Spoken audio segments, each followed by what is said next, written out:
abierto, ¿no?, a hablar de territorios, porque de alguna manera el pretexto que se buscaba a través de él para el fin de la guerra de Ucrania, pues ya ha cristalizado con ese pacto, con ese acuerdo en el que algunos países, entre ellos parece que nuestro país también se abría esa posibilidad, van a desplegar o en principio hay un acuerdo de despliegue a futuro de tropas en territorio ucraniano.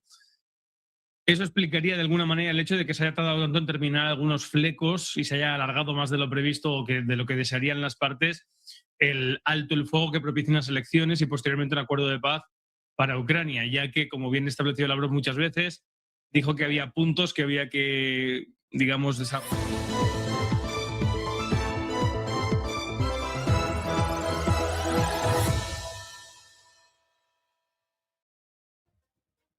Seguimos en Negocios Televisión, seguimos atentos a las últimas horas tras este golpe a Estados Unidos en el Senado, con el foco puesto en Venezuela y sobre todo con esta oferta a Groenlandia. Vamos a escuchar a la Casa Blanca. Comienza a hablar en estos momentos Caroline Leavitt.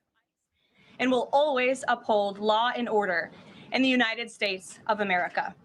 The deadly incident that took place in Minnesota yesterday occurred as a result of a larger, sinister, left-wing movement that has spread across our country, where our brave men and women of federal law enforcement are under organized attack. Right now, immigration and customs enforcement officers are facing a 1,200% increase in assaults, a 3,200% increase in vehicle rammings, and an 8,000% increase in death threats. ICE agents are faithfully enforcing federal law to protect the safety of the American people by removing criminal illegal aliens from our country, which is exactly what nearly 80 million Americans elected President Trump and Vice President J.D. Vance to do. Radicals in the Democrat Party are furious over this. They don't want our border secured or criminal illegal aliens being removed. As a result, Democrats are impeding immigration enforcement operations daily, creating extremely heightened and dangerous circumstances that make it nearly impossible for the men and women of law enforcement to simply do their jobs. Democrats are calling to defund federal law enforcement agencies who are protecting public safety. And Democrats are calling to abolish ICE and defund the police. That will never be allowed to happen under this president and vice president. The Trump administration will redouble our efforts to get the worst of the worst, criminal illegal alien killers, rapists, and pedophiles off of American streets. The Department of Homeland Security will continue to operate on the ground in Minnesota, not only to remove criminal illegal aliens, but also to continue conducting door-to-door investigations of the rampant fraud that has taken place in the state under the failed and corrupt leadership of Democrat Governor Tim Walz. Taxpayers have been ripped off to the tune of billions of dollars in this one state alone, and that is going to end, and people are going to be held accountable. The Trump administration has activated thousands of federal agents, doubled the number of U.S. attorneys in the DOJ office in Minneapolis, and surged resources to hold fraudsters accountable and demand justice for law-abiding American taxpayers and citizens across our country. And that's what brings the vice president out here with me today to discuss all the Trump administration is doing and to make an additional important announcement on this front. So please, Mr. Vice President, will be joining us now. Guys. Thank you, Carolyn. Thank you. Great. Well, good afternoon, everybody. And I want to echo some of what Carolyn said about what we're doing to combat the rampant fraud that exists in our immigration system, thanks to failed politicians and thanks to people who allowed the American taxpayer to be taken advantage of for far too long. I think it's important to understand why this matters to the American people. I am a father of 3 young kids, a lot of people in my generation. What is that going on there? Is that normal? Okay. CNN installed this broken camera just to throw me off my game, but it's not going to work. So here's the simple fact here. If you're a young parent struggling to afford childcare in the United States of America, there are programs that we have to make it easier for your kids to get in daycare, for your kids to get in preschool. Those programs should go to American citizens, not be defrauded by Somali immigrants and others. Make it hard for you to get the access to the resources you need. But number two, making it easier for people who shouldn't even be in this country to fleece the United States and our taxpayers to begin with. We have actually activated a major interagency task force to make it possible to get to the heart of this fraud. We have Department of Agriculture resources that are focused on SNAP fraud so that people who need food benefits can get them, but illegal aliens and other fraudsters don't. We have over 1,500 subpoenas that the Department of Justice has issued to get to the heart of the fraud ring. We've done almost 100 indictments, mostly Somali immigrants, but also a few others.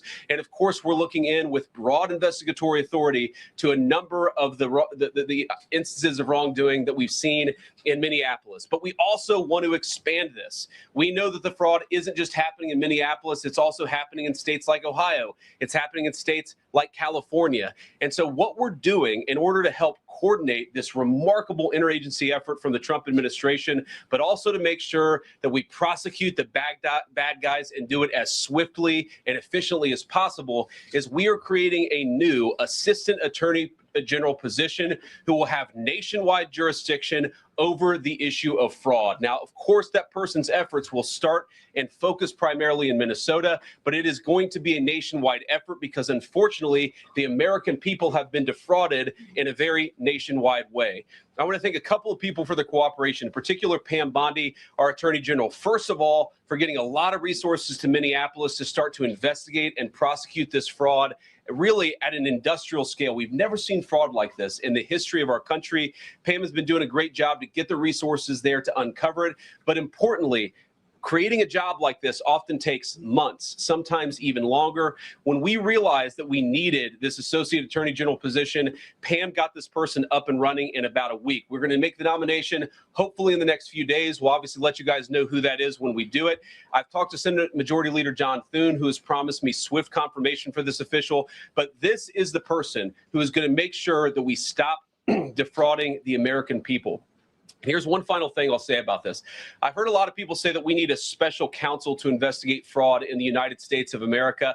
I actually agree, and that's what this position does. It has all the benefits, all the resources, all the authority of a special counsel, but with two crucial differences. Number one, it will be run out of the White House under the supervision of me and the President of the United States. And number two, it's actually constitutionally legitimate. As you guys may know, the special counsel statute has some major constitutional questions. When we get the bad guys, we want to make sure we get them permanently and they don't have some legal technicality they can get out of, which is why we set it up as an Associate Attorney General.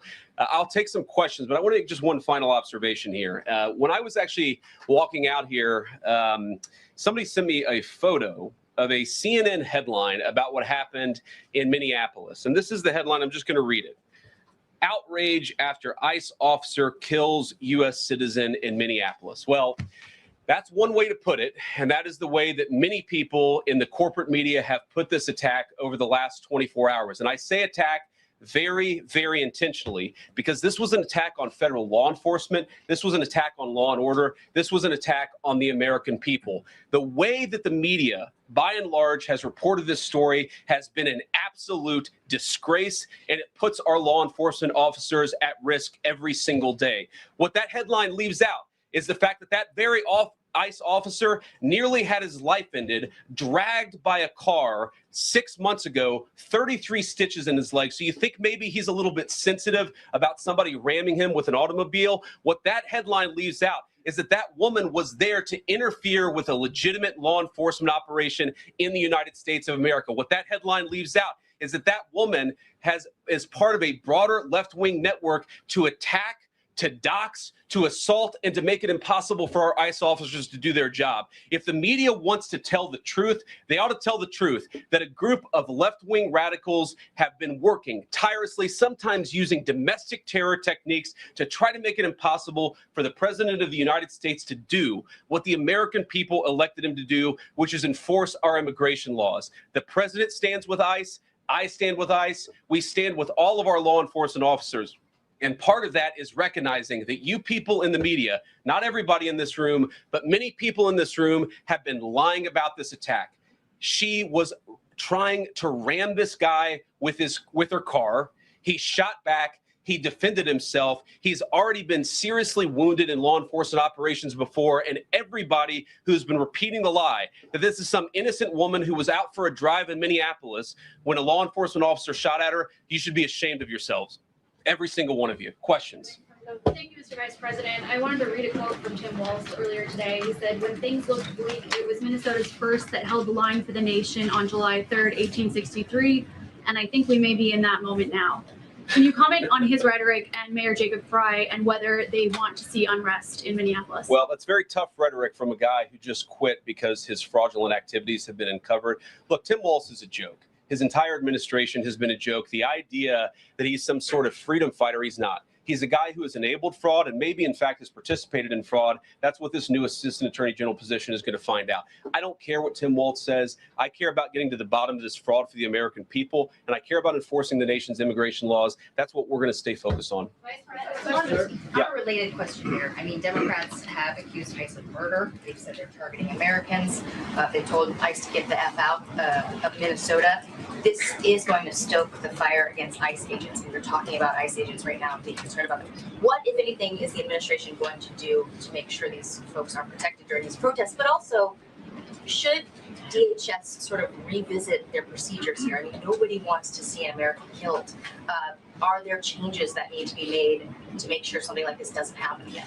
Look, first of all, of course, nobody wants an American citizen to be killed. This is absolutely a tragedy, but it's a tragedy of the making of the far left. They have radicalized a very small segment of the population, taught them that ICE agents are engaging in wide-scale violation of people's rights.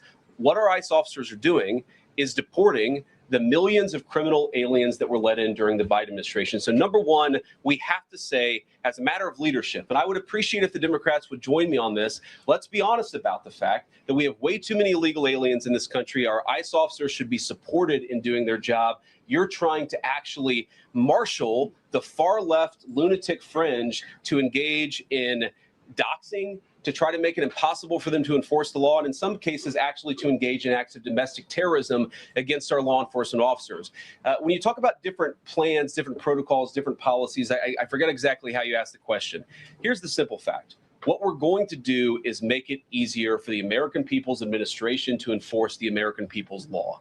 And that means that Democrats have to stop rallying the mob against legitimate law enforcement operations. And that means that we are going to get tougher. And that's what this AAG position is about.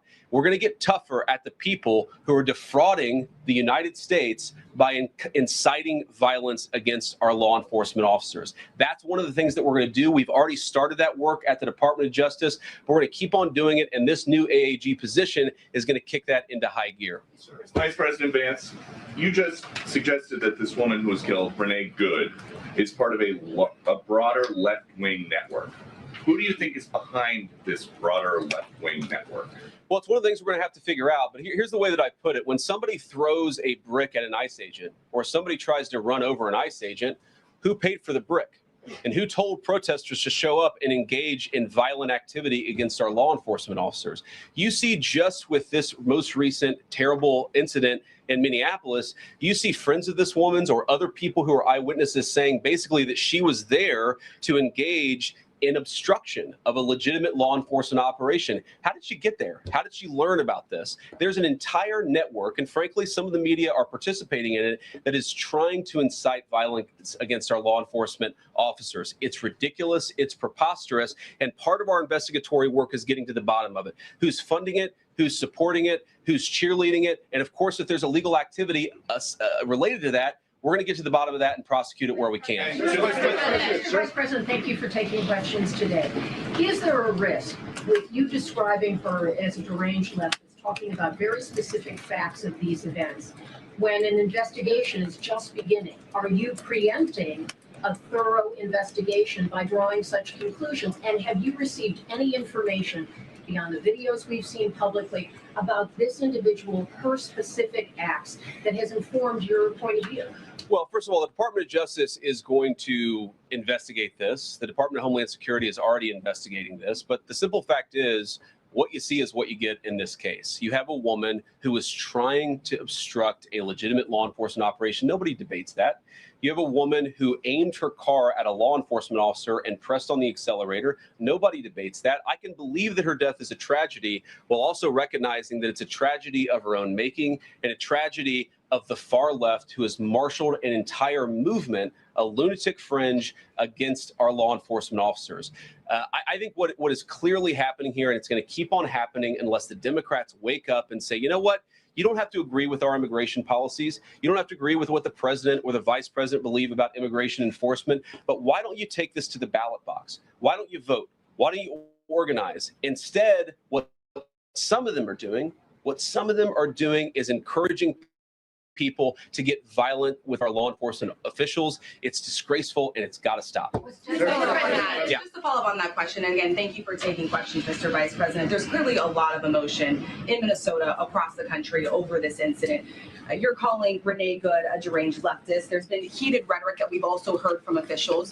What responsibility do you and the president have to diffuse some of the tension that we are seeing play out in Minnesota, bring down the temperature as this investigation is unfolding? What we have a responsibility to do is to protect the people who are enforcing the law and protect the country writ large. Whether you're Democrat or Republican, you deserve to have the people's laws enforced in the United States of America. Now, again, I'm not happy that this woman lost her life. I'm not happy that this woman was there at a protest violating the law by interfering with a law enforcement action. I think that we can all recognize that the best way to turn down the temperature is to tell people to take their concerns about immigration policy to the ballot box. Stop assaulting and stop inciting violence against our law enforcement officers. That's the best way to take down the temperature. And we're not going to give in to terrorism on this. And that's exactly what's happening. People trying to antagonize, to commit acts of violence. They throw bricks at them. Sometimes they shoot at them. Sometimes they dox them. Sometimes they go to their place of residence and harass their families. This is classic terrorism. And we cannot say that when a far left fringe is inciting violence against our brave law enforcement officials, that we're no longer going to enforce the law. That's rewarding the very people who are engaged in this garbage. The actual reward that they just got is a new assistant attorney general who is going to prosecute and investigate this stuff even more aggressively than before. Yeah. Thanks for taking my question.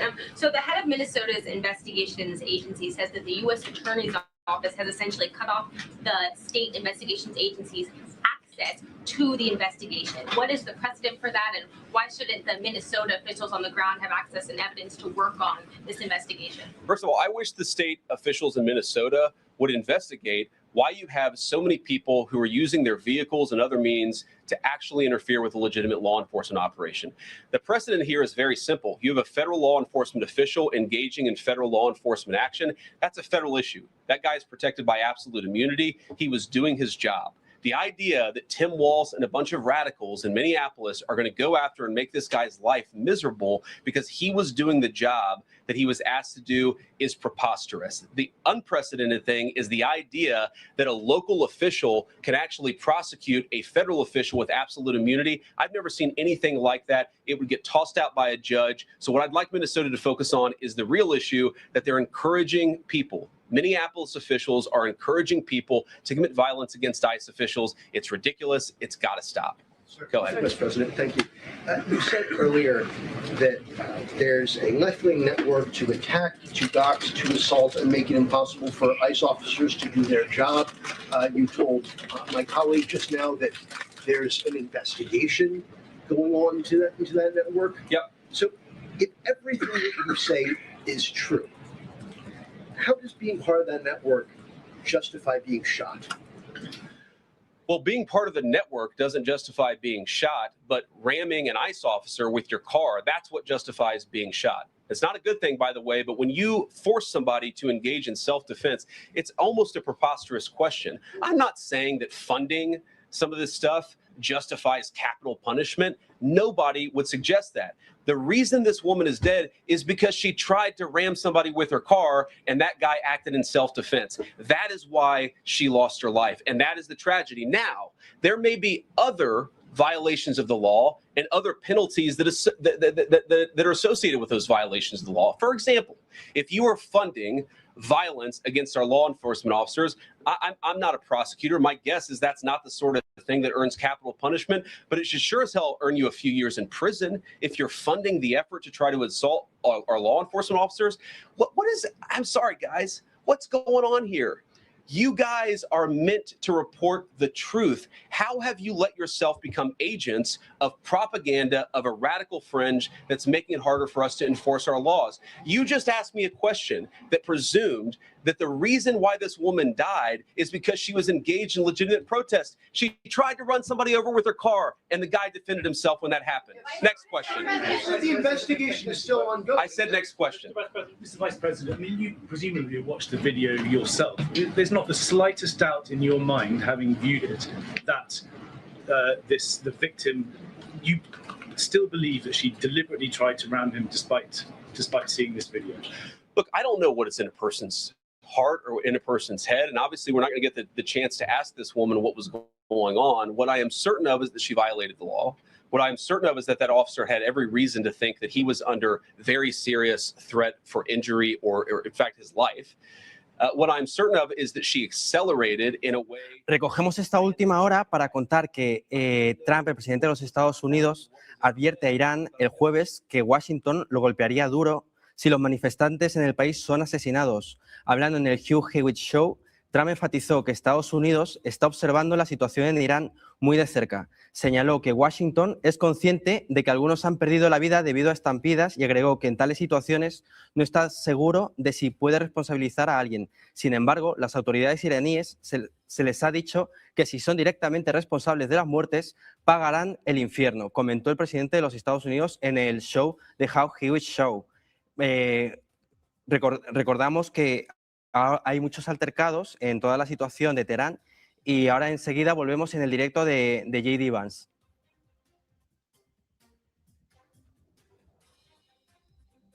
Aquí tenemos el directo de J.D. Vance donde está diciendo que están creando un nuevo puesto de fiscal general adjunto que tendrá jurisdicción nacional sobre fraude y que harán la nominación en los próximos días. Seguimos el directo. We can lower the temperature by discussing differences in a reasonable and rational way. Again, I'm happy to talk with any congressional Democrat or any of you about our immigration policy, about why I think it's necessary, about why I think it's in the best interest of the country, about why the President of the United States was elected to actually enforce the border for the first time in at least 4 years. So here's the problem. That's not the debate so many people are having. They are actively covering for people who are committing acts of violence against federal law enforcement. It is preposterous. The way to take down the temperature is to stop it. Have your debates about policy. Attack me. Attack the President of the United States. Don't attack our law enforcement officers. They are trying to do the job the American people demanded that they do. They are not policy actors. They are enforcing the law. They should be treated with a modicum of dignity and respect. And the fact that they're not is why incidents like yesterday happened. The one final point I'll make about this is, look, there's a part of me that feels very, very sad for this woman, not just because she lost her life, but because I think she is a victim of left-wing ideology. What young mother shows up and decides they're going to throw their car in front of ICE officers who are enforcing legitimate law? You've got to be a little brainwashed to get to that point to where you're willing not just to protest, that's fine, not peacefully protest, but throw your vehicle in front of legitimate law enforcement officers and drive your car into them. To get to that point, you have to be, I think, radicalized in a very, very sad way. I certainly wish that she hadn't got there. I know there's an ICE officer right now who very much wishes he was not put in the position where he had to fire a gun to defend his own life. Yeah. Thank you, Mr. Vice President. What's your message, following up on that, what's your message to the leaders in Minnesota, the governor of Minnesota, the mayor of Minneapolis, to calm down the situation on the ground, on the streets? What's your message also to those protesters who saw that video in a completely different way than you saw that video?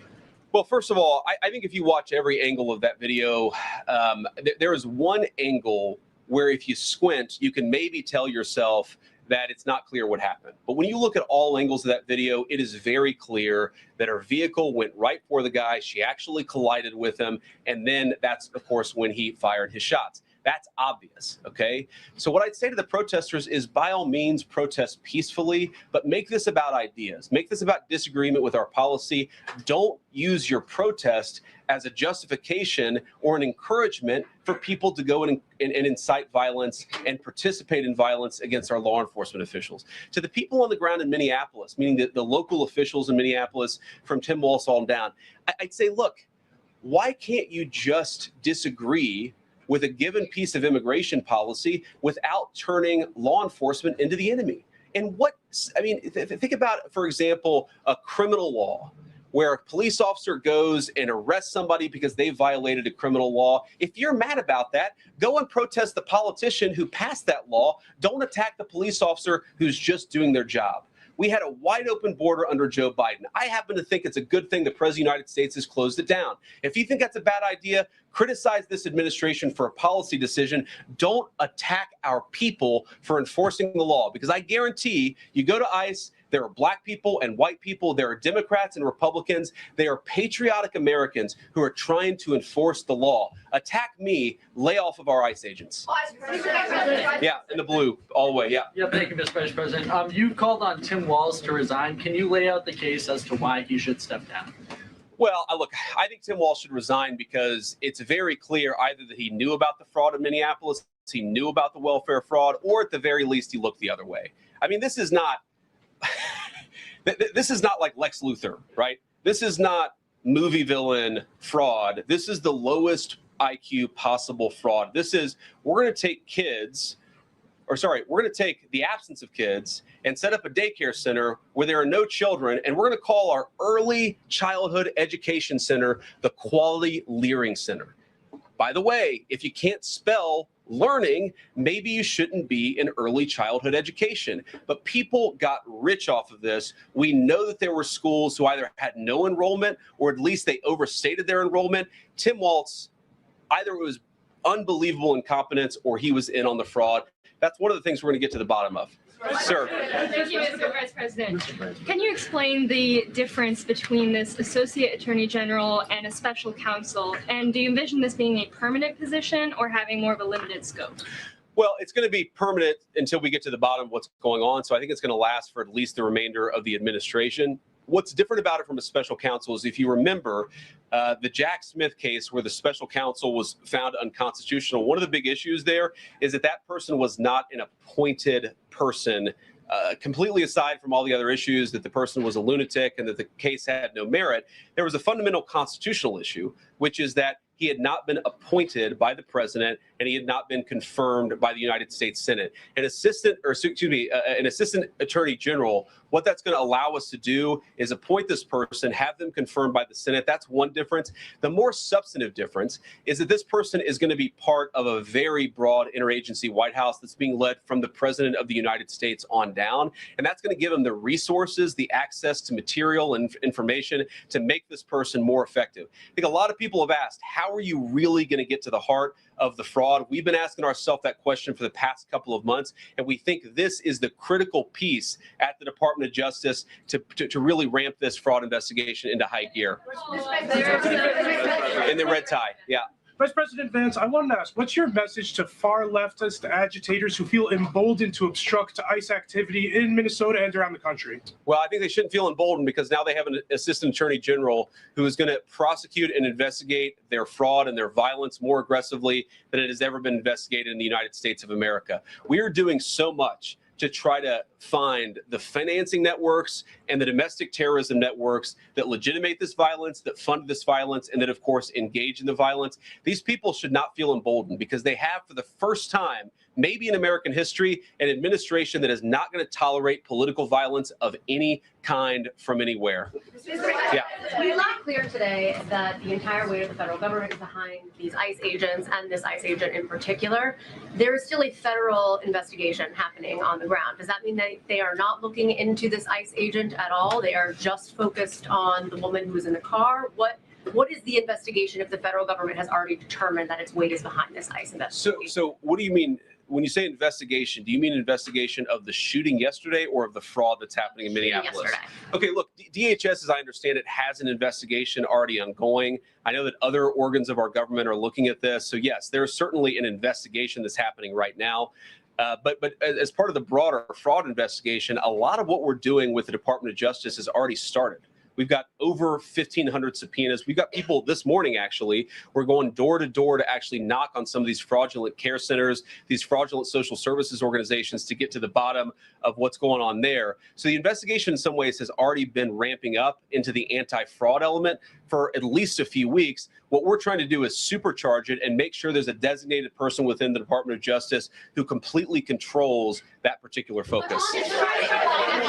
Just to follow up on that, Mr. Vice President, on the agent, is he still on duty or has he been placed on leave, on administrative leave? And what really was the target of the operation on Wednesday, of the ICE operation on Wednesday? Well, first of all, it was a legitimate law enforcement operation. We were going door to door to try to find criminal illegal aliens and deport them from the United States of America, because if you come to our country illegally in violation of our immigration laws, then we have the mandate, and in fact, we have the legal duty to enforce those immigration laws. Whether he's been placed on administrative leave, I don't know the answer to that question. I'd refer it to the Department of Homeland Security, and they can follow up. I will say, look, I would appreciate everybody saying a prayer for that agent. Look, in the past 6 months, he has been hit twice by a motor vehicle. One time, the first time, it led to over 30 stitches and very serious injuries to his legs. This is a guy who's actually done a very, very important job for the United States of America. He's been assaulted, he's been attacked, he's been injured because of it. He deserves a debt of gratitude. And I think the media prejudging and talking about this guy as if he's a murderer is one of the most disgraceful things I've ever seen from the American media. Yeah. Vice President, what is your specific role in the future of Venezuela?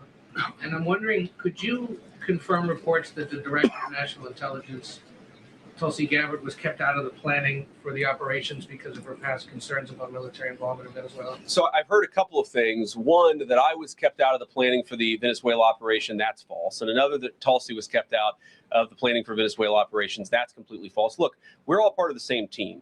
And one of the things that is really amazing about that operation is that we kept it very tight to the senior cabinet level officials and related officials in our government. And we kept this operation secret for a very long time. I'm very proud of that. I think it suggests that the team works very well together. Well, looking ahead, what is my role? Look, my role is going to be whatever the president asks me to do. Well, every single, or I should say every other day, I'm chairing the meeting that we do on this among White House principals to talk about next steps to try to ensure that Venezuela is stable. And as the president has directed us to do, to ensure that the new Venezuelan government actually listens to the United States and does what the United States needs it to do under our country's best interest. So I'm going to be as involved as the president wants me to be. So far, that's been very involved, and I'll keep on doing that so long as the president asks me to do it. Yes. Even beyond the war powers resolution. We'll go purple, and then we'll go pink, or whatever that is in front. Royal purple, and then beige. All right. Okay. Are there any indications, you talked about the network, are there any indications that the lady who was shot, I know there are different reports from there, her wife said they were new to the area. Are there any indications she may have been a paid agitator, and maybe that there are others that were brought to the area, considering everything that's going on in Minneapolis? I wouldn't say that she was paid. I don't have the evidence to say that one way or the other. What I do know is that she was violating the law. And if you just look at the eyewitness accounts, they were saying she was there to prevent the enforcement of the law. She was trying to obstruct a legitimate law enforcement operation. That much is obviously clear. The rest of it, of course, is part of the reason why we investigate this stuff. Yeah. Mr. Vice President, even beyond the war powers resolution today, Congress has bucked President Trump on issues like tariffs. Are you concerned that President Trump is losing his grip on Republicans in the Congress, and what are you going to do about it? No, I'm not concerned at all. First of all, we talked to some of the senators who are going to vote the wrong way, in my view, on this resolution today. Much of their argument was based more on a legal technicality than any disagreement in policy. If you look at the people who actually voted, every single one of them have supported the administration's plan. Second of all, as the president, I believe himself, has already said, every president, Democrat or Republican, believes the War Powers Act is fundamentally a fake and unconstitutional law. It's not going to change anything about how we conduct foreign policy over the next couple of weeks, the next couple of months, and that'll continue to be how we approach things. Go ahead. Thank you so much. President. So we are seeing, regarding Iran, we are seeing the protests in Iran these days. The citizens are begging for help from the U.S. and Israel, naming streets in the city after President Trump. It seems there is an opportunity here that may not come again. Will the United States stand by the citizens of Iran? And if Israel decides to strike again the nuclear sites in Iran, is the U.S. expected to take part? Well, look, we certainly stand by anybody who's engaged in peaceful protests, anybody who's trying to exert their rights for free association and to have their voices heard. Obviously, the Iranian regime has a lot of problems. And as the President of the United States has said, the smartest thing for them to have done, it was true 2 months ago, it's true today, is for them to actually have a real negotiation with the United States about what we need to see when it comes to their nuclear program. I'll let the president speak to what we're going to do in the future, but we certainly stand with anybody across the world, including the Iranian people who are advocating for their rights. I'll take just a couple more questions. Thank you very much, Mr. Vice President.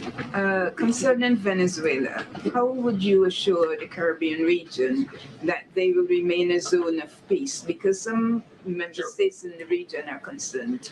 Well, look, the president had a very productive phone call with the president of Colombia yesterday, and we continue to talk at all levels of government with a number of our friends in the Caribbean region. I actually think this is really good for peace in the Caribbean, because when you take away a major source of illegal cartel revenue, which is the cocaine trade, the fentanyl trade, other sources of illicit revenue, you actually remove the power of one of the main destabilizing forces in Latin America and in the Caribbean. I really do think, look, we say it all the time, this is the president of peace. One of the ways that you establish peace in your own hemisphere is to make it clear that the United States is going to be respected, that the United States is willing to take power away from criminal cartel organizations and give it to legitimate governments. That's how we see the future of the Western Hemisphere, and we think it's going to be much more peaceful than it was certainly under Joe Biden. I'll take one more question. Go ahead. Mr. Vice President, thank you. On Greenland, do you have a message for European leaders? Many in Europe reject the idea that the island could be for sale.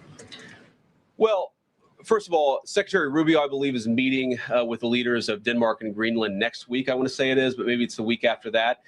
We'll continue to deliver some of these messages in private, some of them in public. But I guess my advice to European leaders and anybody else would be to take the president of the United States seriously. What has he said about Greenland? Set to the side the crazy overreactions that I've seen from the press and from certain people in Europe. What has the president said? Number one, Greenland is really important, not just to America's missile defense, but to the world's missile defense. Number two, we know that there are hostile adversaries that have shown a lot of interest in that particular territory, that particular slice of the world. So what we're asking our European friends to do is to take the security of that landmass more seriously, because if they're not, the United States is going to have to do something about it. What that is, I'll leave that to the president as we continue to engage in diplomacy with our European friends and everybody on this particular topic. And again, thank you all for listening. Thanks for taking questions. And I just ask you, look, this is politics, and often Republicans and get in arguments with the press about things. I understand that. I think it's really irresponsible for you guys to go out there and imply or tell the American people that a guy who defended himself from being rammed by an automobile is guilty of murder. Be a little bit more careful. We're going to talk about toning down the temperature, which I know the president wants to do, and I certainly want to do. One of the ways we tone down the temperature is to have a media that tells the truth. I encourage you all to do that. God bless you. Happy New Year, guys.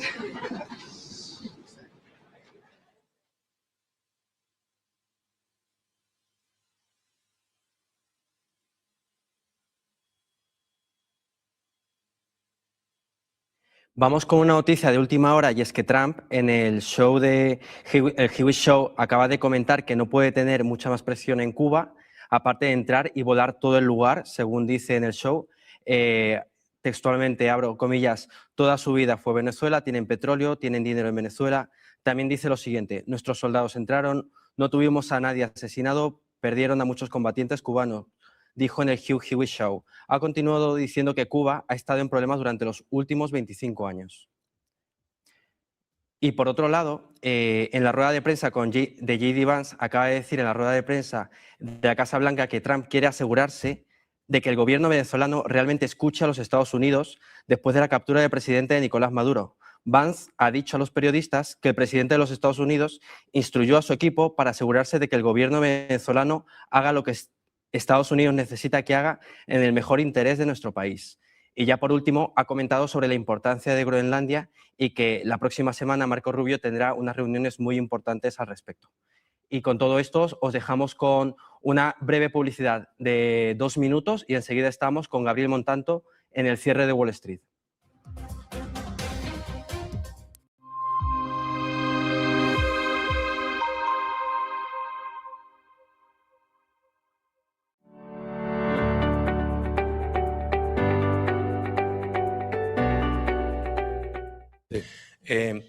Europa, pues Europa lo que hemos dicho siempre, es decir, es un continente con los mismos vicios que los franceses atemperados. Ya. Exceso de regulaciones, exceso de gasto público, exceso de impuestos, exceso de burocracia y además en el caso de Europa con un paraguas nefasto que es la Comisión Europea que se ha convertido en un agente del estatismo y de las políticas woke económicas también. Ya. Entonces, Europa es el bajo imperio romano. Ha perdido el dinamismo, no tiene capacidad ni impulso para hacer las reformas necesarias para recuperar la prosperidad y está rodeado de bárbaros. Claro.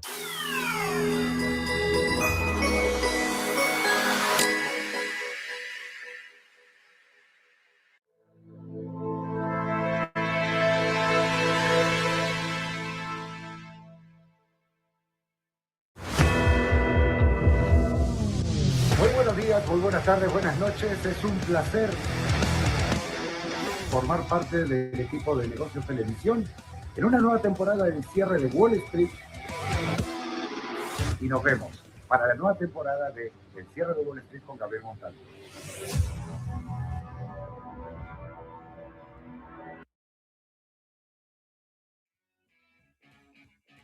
¿Qué tal? Muy buenas tardes, muy buenas noches, muy buenas madrugadas allí donde se encuentren. Les saludo a todos, soy Gabriel Montalto y bienvenidos a otro programa más del cierre de Wall Street aquí en Negocios Televisión. Comenzamos con unos minutitos de retraso porque teníamos una conferencia de prensa muy importante desde Estados Unidos para, sobre todo el tema bélico que está sucediendo en diferentes zonas, sobre todo en el caso de Venezuela. Pero antes de empezar el programa, quiero hacer una pequeño comentario jocoso tal vez, ya que mucha gente me pregunta si yo me preparo para el programa con anticipación, etcétera, como suele hacer la gente normal, ¿no? A la hora de tener un posible guión, sobre todo para lo que es analizar, etcétera. No lo hago. Y les voy a contar por qué, aparte, no lo hago. Y me entero en tiempo real y con ustedes delante, casi siempre y en más del 90% de los casos, de lo que ha sucedido frente a lo que el día anterior, en el momento anterior, había intentado analizar y pronosticar. ¿Por qué hago esto? ¿Y por qué hasta me siento cómodo de esta forma? Porque de esta forma es donde creo que estoy haciendo una lectura lo más objetiva posible, tratando de dejar cualquier parte emocional o cualquier parte que pueda interferir con el análisis. ¿Qué significa? Por ejemplo, a todos los analistas nos encanta poder analizar y que el precio termine haciendo lo que decimos en público que puede hacer. Se llama ego. Nos ocurre a todas las personas en diferentes ámbitos, cada uno en su profesión, el abogado, el cirujano, el médico, el ingeniero, todo el mundo. Pero, la mejor forma de luchar contra eso, que es algo innato en la naturaleza del ser humano, es precisamente esto que intento hacer. Cuando abro un gráfico frente a ustedes, wow, veo lo que ha sucedido, veo lo que creía que iba a suceder y puedo ratificar o rectificar lo comentado anteriormente. Yo creo que de esa forma es donde se obtienen los mejores resultados, los resultados del análisis. Yo creo que de esa forma es la forma más sincera, más directa, más transparente para poder llevar la dinámica del programa con todos ustedes. Y es por ese motivo que aquellos que me han preguntado en redes sociales, en Twitter, etcétera, que si me preparo o no, la respuesta oficial es no. De hecho, ahora que estoy frente a la cámara, hace 10 minutos estaba recién conectando la computadora, etcétera, o el ordenador para poder estar con ustedes. Así que ahora sí vamos al programa directamente. Y antes que nada, quería, perdón que tengo que hacer algo que sé que es fatal, que no se debe hacer, pero se me cayó algo y tengo que recogerlo, que es un boli que no lo encuentro, pero bueno, da igual porque quería anotar justo vuestras preguntas. Ustedes ya saben, voy a analizar al principio los mercados normales, los activos de siempre, y luego ya procedo a la lectura de lo que ustedes amablemente por el chat en directo aquí desde Negocios Televisión para el cierre de Wall Street quieran solicitar que les analice, casi siempre empiezan a preguntar con unos minutos de retraso y eso me lleva a tratar de ir lo más rápido posible, pero claro, me queda gente colgada de que no les puedo responder. Así que si adelantan las preguntas y yo voy viendo que van entrando, vamos mucho más ágiles y mucho más rápido.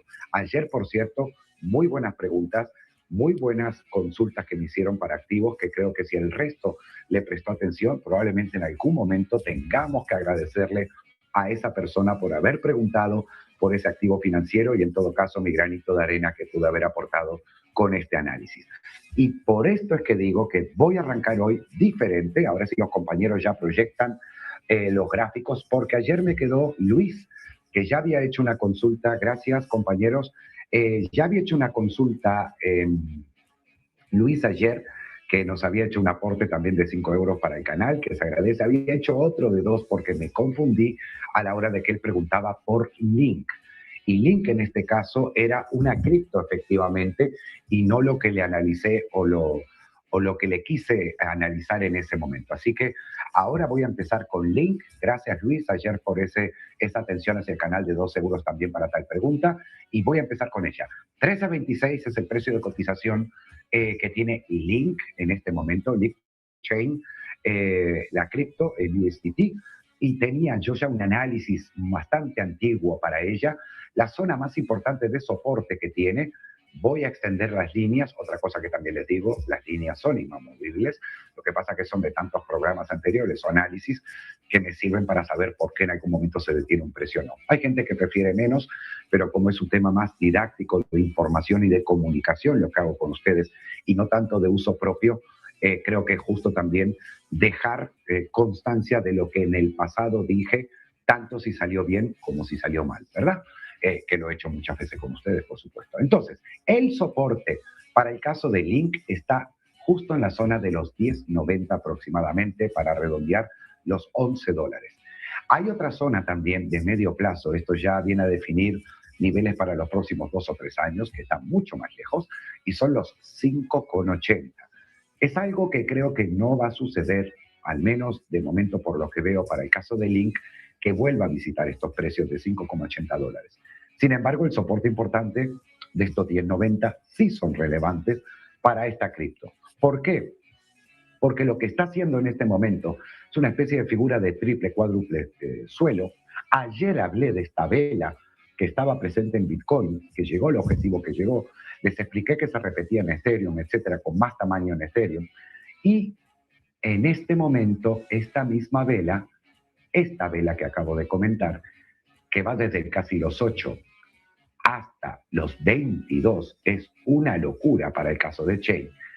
Por eso tal vez ese soporte de los 5,80 tiene una proyección aproximada, si no me falla el cálculo, de desde estos 22, que creo que en algún momento lo habré puesto, seguramente calculando esto.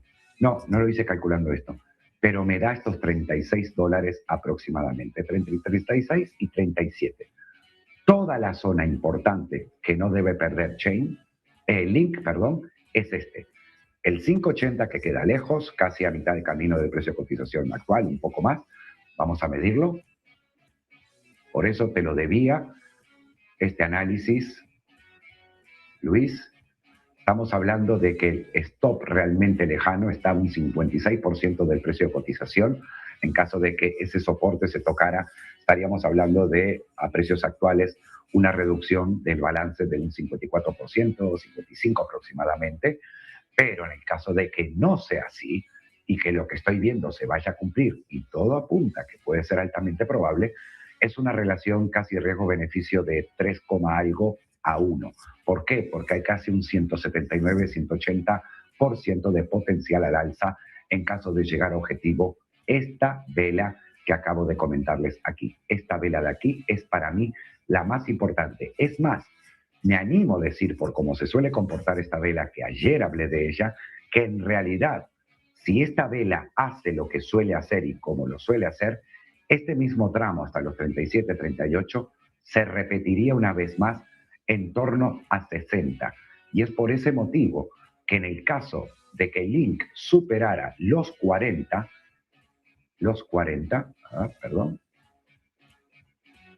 desde estos 40 se iría rápidamente, bueno, rápidamente, tardará semanas, meses, a los 60, con una zona a tener en cuenta de protección en torno a los 31 y 30 dólares aproximadamente. Espero que les haya servido, sobre todo a ti, Luis, que preguntabas ayer y te la debía porque no lo había visto y me había confundido en analizarlo, que este análisis de link que tenemos aquí de esta cripto te haya servido de algo. Tiene muy buena pinta. No tengo idea en qué proyectos está esta criptomoneda, pero sin lugar a dudas desde el aspecto técnico me inspira cierta confianza. Vamos ahora sí, arrancamos con los tradicionales, los análisis que estamos haciendo siempre. Arrancamos con Bitcoin. Para mí, hay gente que me ha preguntado siempre, ¿por qué arrancas con Bitcoin? ¿Por qué arranco con Bitcoin en primer lugar frente a la importancia de tantos activos financieros? ¿Saben por qué en realidad? Me merece un respeto diferente en este caso. Dame un segundo.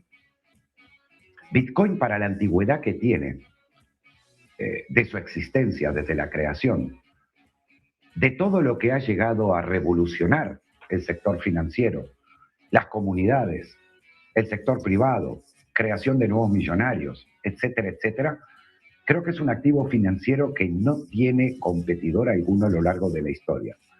Wall Street, más de 100 años. Mercado europeo, otras tantos. El oro, pues, lleva décadas, un siglo tal vez más, etcétera, etcétera. Pero Bitcoin, todo lo que permitió Bitcoin, toda esta tecnología blockchain, todo el mundo de nuevas criptomonedas, proyectos financiados gracias a la tokenización, que ningún banco nunca hubiera prestado dinero a nadie para un emprendimiento así. Sin embargo, la cadena blockchain lo permite, las comunidades, mercado cripto lo permite, la cantidad de gente joven que se ha hecho millonaria gracias a las criptos, otros desgraciadamente han perdido, pero igual que con renta variable, igual que con el trading, con las inversiones, Bitcoin no iba a estar exenta de que sucedieran estas cosas también. ¿Qué quiere decir esto? Para mí, Bitcoin es, y va a ser durante mucho tiempo, simplemente eso que debía acompañarnos durante el siglo XXI, y es para mí la verdadera estrella de todos los mercados financieros, porque en tan pocos años lo que realmente ha logrado cambiar el mundo. Es como que si le tuviera que dar más importancia al fax o al teletipo o al telégrafo frente a Internet, creo que la respuesta es más que obvia, ¿no? Así que por ese motivo siempre arranco analizando Bitcoin, pese a que los volúmenes no tienen nada que ver a lo que es Wall Street en su totalidad. 91.040, ayer les comentaba de que podía tener un retroceso, hablamos de esta figura, hablamos de todo eso, y se acuerdan que teníamos una línea roja aquí. Hoy me tomé el atrevimiento, si ven el programa de ayer, verán que esta línea roja, no me acuerdo si había quedado hasta aquí o por dónde había quedado, esta de aquí. Lo único que hice hoy, porque me interesaba ver unos niveles, fue simplemente estirarla un poquito más a la derecha. Y es lo que voy a hacer ahora con todos ustedes, estirarla un poquito más. Y vaya casualidad que me sirvió y mucho, porque hoy también alguien me preguntaba, ¿por qué ves un rebote en Bitcoin? Ayer dijiste que corregía hasta no sé qué niveles, los niveles son justo los que visitó, está en el programa de ayer, y ¿por qué confiaba ahora en este rebote? Por varios motivos. Primero, porque cumplió con ese retroceso que esperaba ayer, y en segundo lugar, porque esta línea, que parece que fue bien trazada desde hace ya semanas y meses atrás, pues es mi guía, es mi luz, es mi lupa, es mi faro, como le quieran llamar, para los movimientos de corto plazo de Bitcoin. Y más que nada, cuando veo un incremento como este, en esta vela que pasa desapercibida para todo el mundo, dejando la zona de los 89.300 como muy buena zona de nuevo soporte, además de esta otra zona de los 90.500, para que Bitcoin haga como lo haga, tanto si vuelve a retroceder hasta aquí, se va a ir nuevamente a 93.500, tal vez 94. Lo puede hacer de esta forma o lo puede hacer de forma más directa. Yo creo que lo va a hacer buscando un pequeño retroceso, pero bajo ningún concepto debe perder este nivel de aquí.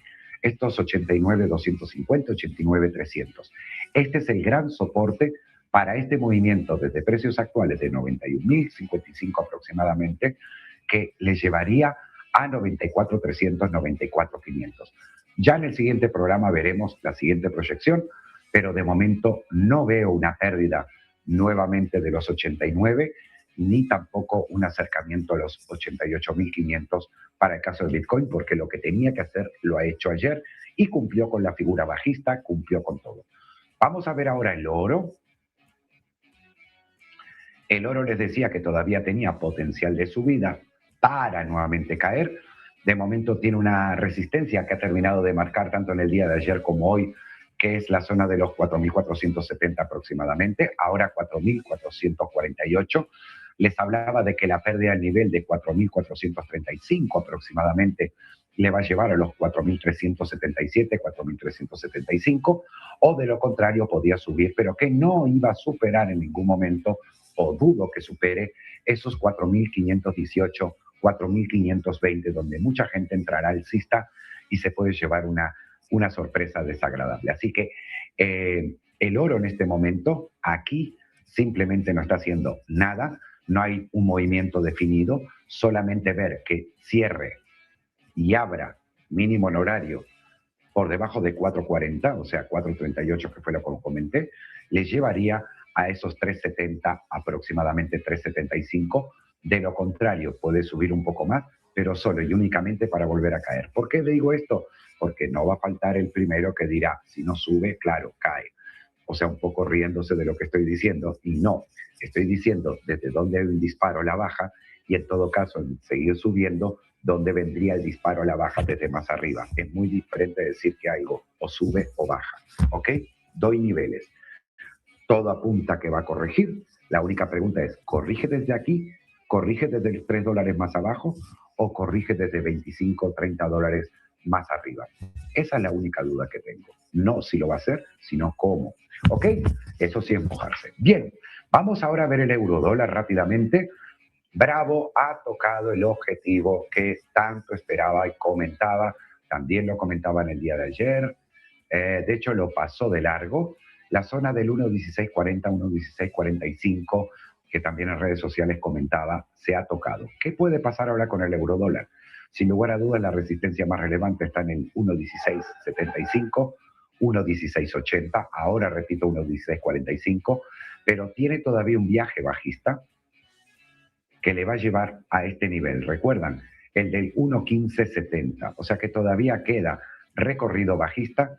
No veo de momento ningún indicio para que rebote fuertemente y mucho menos que alcance nuevamente el 1.1720, 1.1750. Por lo tanto, en vista de lo comentado ayer, pese a esta sobreventa puntual que vemos aquí en el oscilador, y que en el indicador puede ser que esté haciendo un pequeño giro alcista, no creo que le dé para más de 1.1667, 1.1680 aproximadamente. Lo voy a dibujar. O sea, hasta aquí podría llegar, más o menos, para luego completar ese tramo bajista que les estaba diciendo. Pero no creo que pase más de eso. Podría suceder. Ya en todo caso me rectificaré. Pero ustedes ya saben que vengo desde la zona del 1.18 comentando este escenario para el euro-dólar. Para la libra-dólar, igual. Libra-dólar no va a ser algo al contrario de lo que es el euro-dólar. Los motivos lo ven en el gráfico y en el precio de cotización.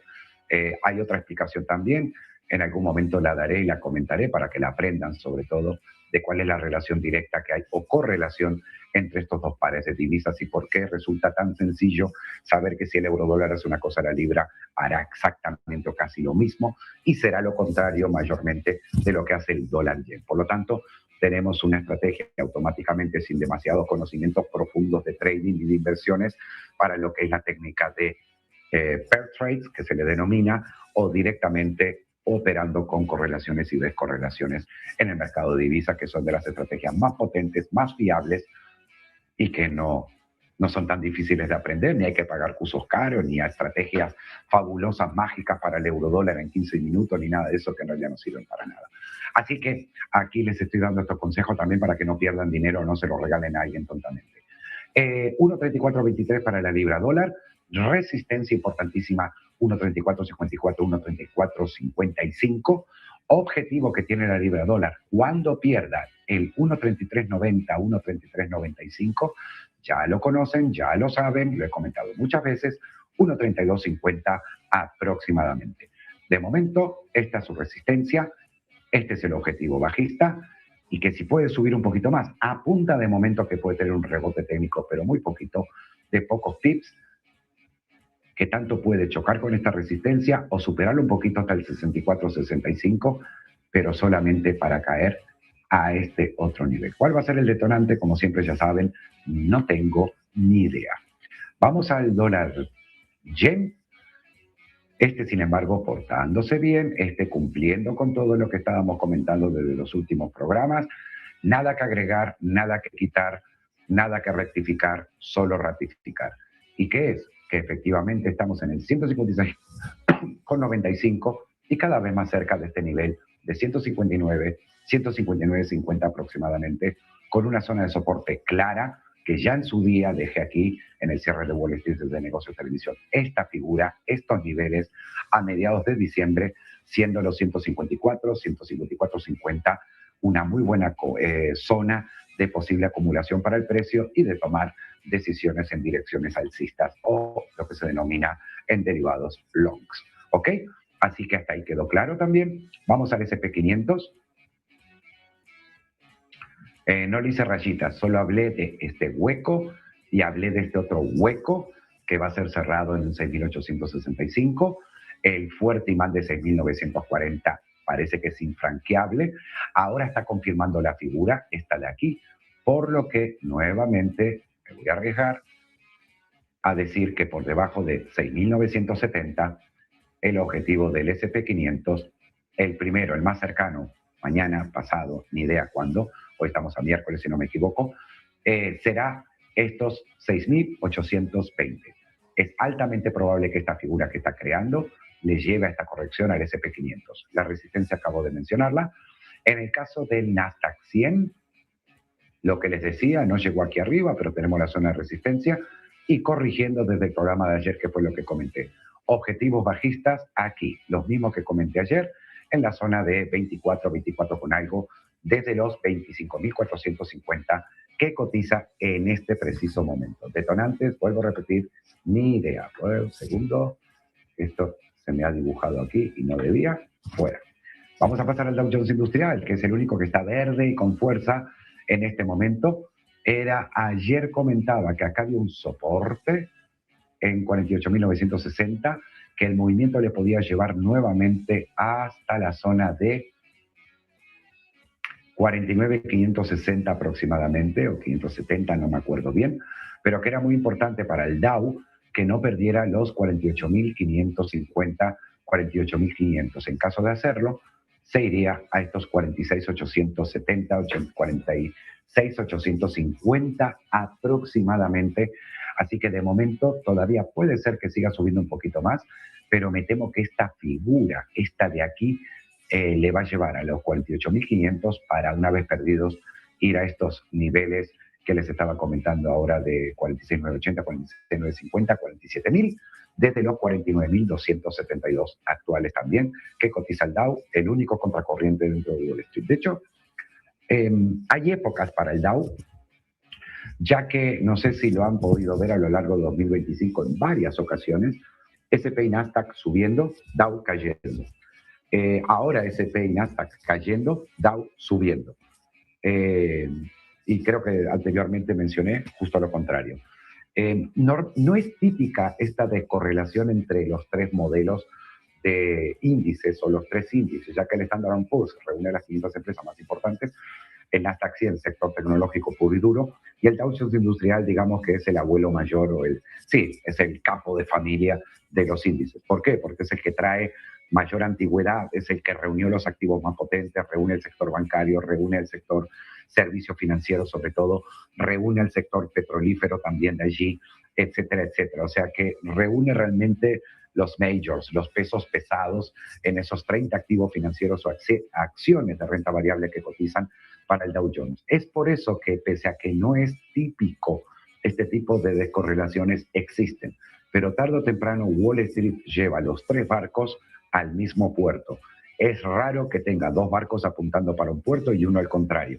Puede durar semanas esto, puede durar algún mes, lo he visto, pero no es lo típico. Y si ustedes pudieran ver un gráfico de 50 años atrás y ponen la superposición del S&P 500, del Nasdaq 100 y del Dow, verán que cada vez que hubo una desviación estándar a la media histórica, esta se corrigió siempre. Aquí con esta información les acabo de dar otra estrategia para posibles trades a tener en cuenta y hacer con unas palabras que acabo de mencionar anteriormente, que si buscan en la inteligencia artificial les van a salir mucha información, también gratis para ustedes. Bien, vamos adelante, seguimos en el caso del japonés, del Nikkei, en este caso 51.585. Yo no me acuerdo si esto fue, esto fue a las 9. Ah, sí, aquí estaba ayer, 9 de la noche, programa que hicimos aquí en directo, a las 8 lo hicimos, y les comentaba que podía caer,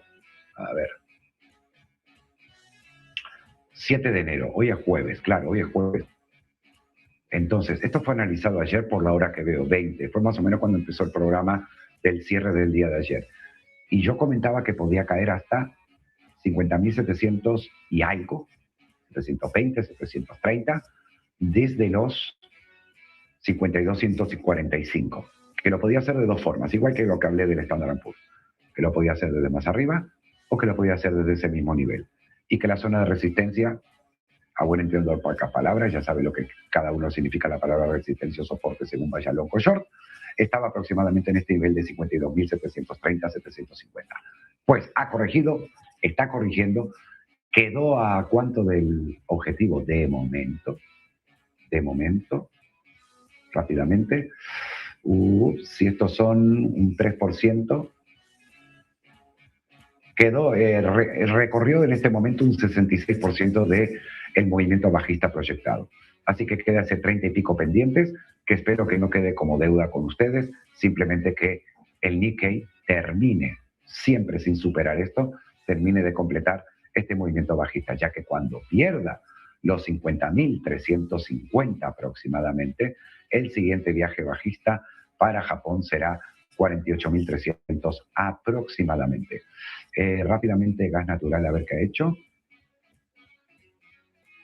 Increíble. De momento, es cierto que todavía no termina de despegar, pero está defendiendo a capa y espada esas zonas de 3.10, 3.11, proyección 3.57, 3.60. Nada que rectificar, de momento.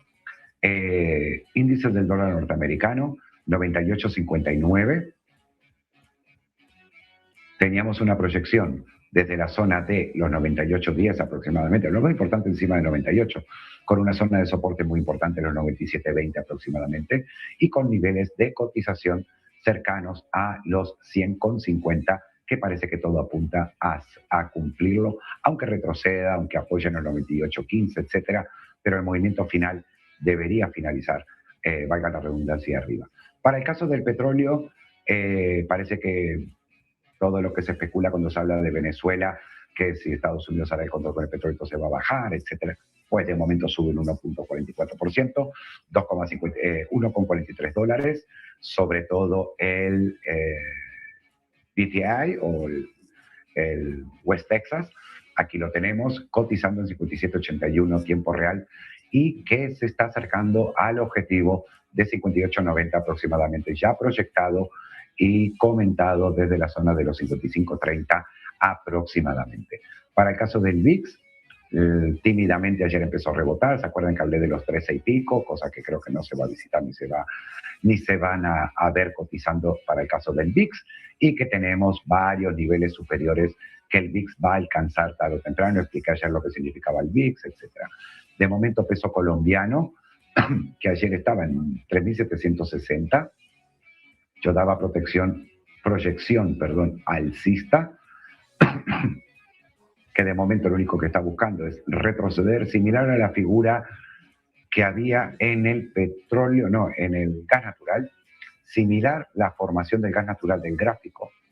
Aquí la vemos, doble búsqueda de soporte.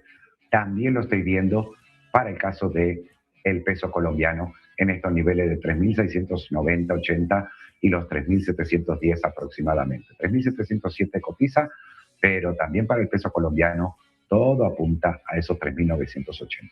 Peso mexicano perdió los 18, pero me gusta mucho la figura que está haciendo. Sé que muchos no la ven, Aquí es un hombro, cabeza, hombro invertido, múltiple también los hombros, múltiple también la cabeza, con una especie de doble suelo que por el tamaño que tiene desde el día 23 y casi hasta el 6 de enero, una semana aproximadamente para hacerlo, sigo pensando en estos 18.50 y niveles superiores para el peso mexicano. Tenemos otra zona de soporte que son los 17.75 aproximadamente, muy cercanos a los 17.98.61 que cotiza en este momento el peso mexicano. Y ahora sí, si me permiten, paso a la lectura, perdón, de vuestras preguntas del